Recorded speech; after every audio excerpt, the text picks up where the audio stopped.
dynamique profonde, l'intention qui se cache derrière.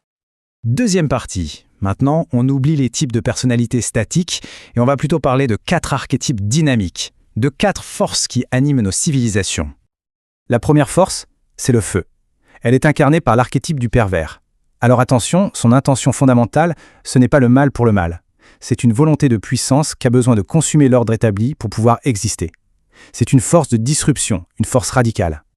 Ensuite, on a l'air. C'est l'archétype de l'obéissant.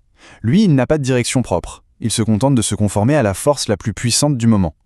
Il ne crée rien, mais il est absolument essentiel. C'est le vecteur qui permet aux autres idées de se propager partout dans la culture. La troisième force, c'est l'eau, l'archétype du guerrier.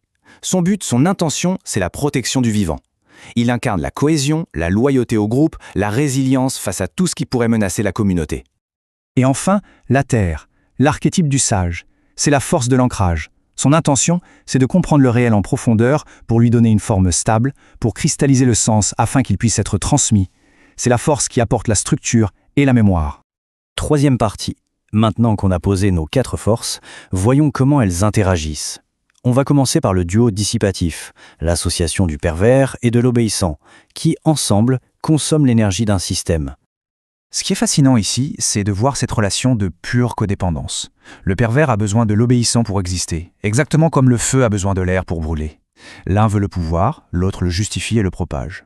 Concrètement, ces 2 forces créent un circuit de consommation d'énergie. Le pervers lance l'étincelle, l'obéissant sert de carburant, et le résultat, c'est que la structure et le sens de la société sont consumés. C'est ce qu'on appelle un processus anthropique.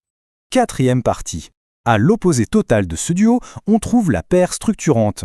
C'est la dynamique constructive entre le guerrier et le sage, le véritable fondement de l'ordre. Et là, ça illustre parfaitement la grande tension au cœur de toute civilisation. D'un côté, le duo dissipatif, sur un axe horizontal, celui de la survie et du pouvoir, qui consomme de l'énergie. De l'autre, la paire structurante, sur un axe vertical, celui du sens et de l'éthique, qui, elle, construit de la structure.